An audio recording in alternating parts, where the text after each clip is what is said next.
What happened in Brazil on Sunday has sent alarm bells ringing.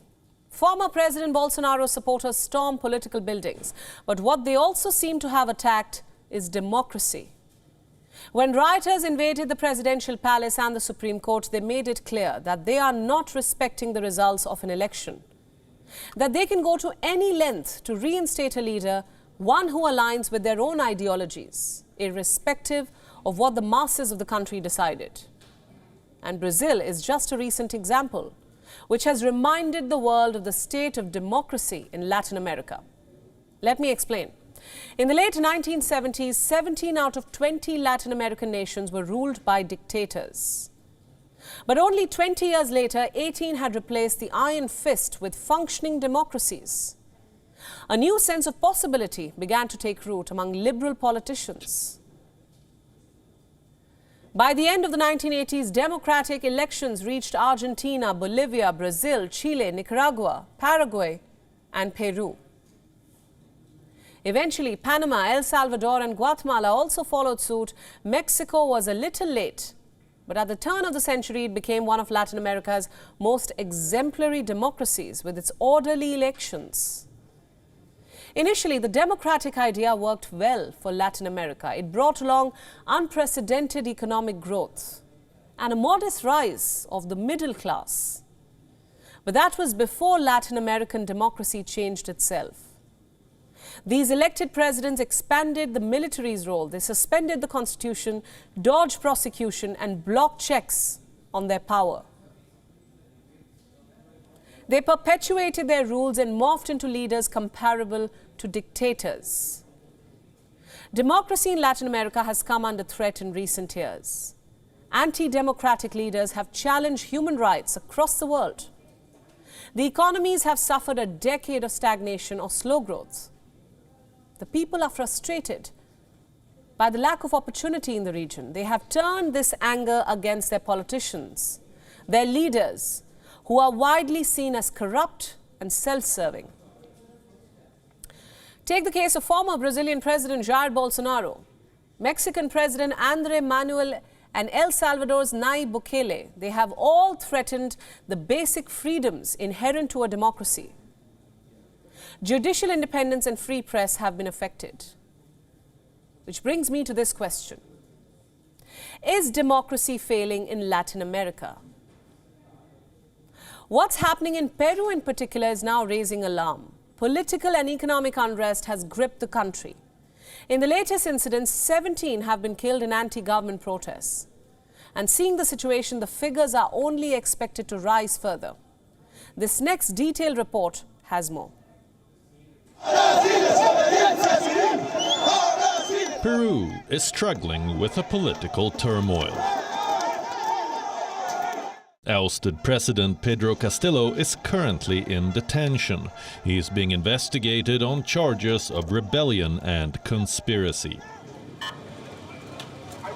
Castillo was arrested in December for trying to dissolve Congress, and since then his supporters have been protesting and blockading roads. They are demanding snap elections and asking new President Dina Boluarte to resign. At least 17 people have died. As Castillo's supporters clashed with security forces in southeastern Peru.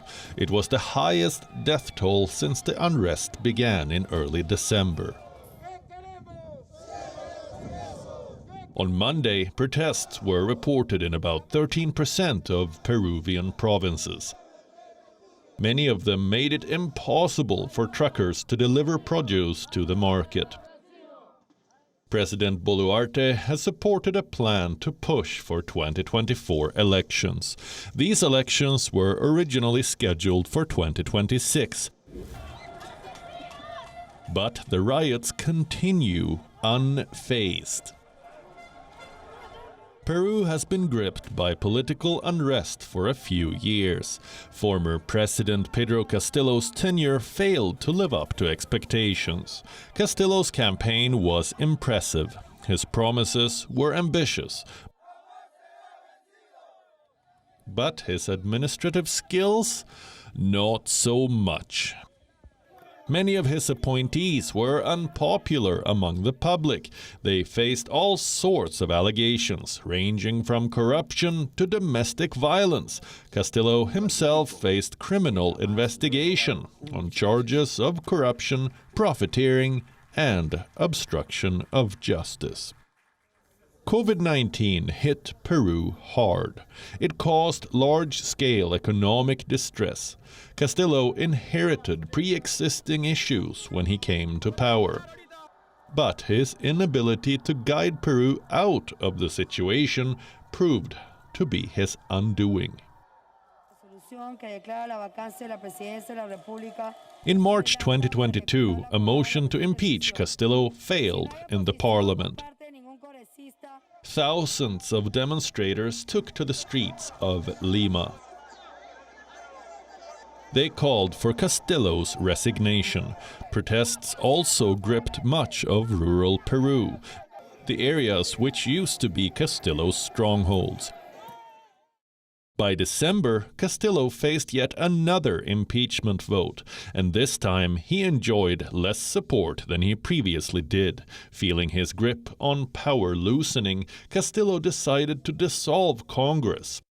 He announced a curfew on December 7th. However, his plan failed immediately. Castillo had overestimated his political support. His time was up. The armed forces quickly put out a statement condemning his actions. The Peruvian legislature finally managed to impeach Castillo. He is now serving 18 months of pre-trial detention on charges of rebellion. But the protests didn't stop. Peru's problems were far from over. Demonstrations are still going strong in the country, and this time Castillo's supporters are on the spearhead. They are demanding his release from the jail. They are calling for snap elections. Despite President Boluarte's 2024 proposition, Boluarte says she cannot grant some of the protesters' key demands. She has called for citizens to reflect, but they don't seem to be reflecting. This comes as another Latin American country faces political unrest. I'm talking about Brazil. Jair Bolsonaro's supporters left a trail of destruction in the presidential palace. Congress and the Supreme Court. Busloads of rioters have been detained. Continued such incidents pose serious questions about the future of Latin America. Is democracy overall failing in the region? What is the solution? WION World is now available in your country. Download the app now and get all the news updates on the move.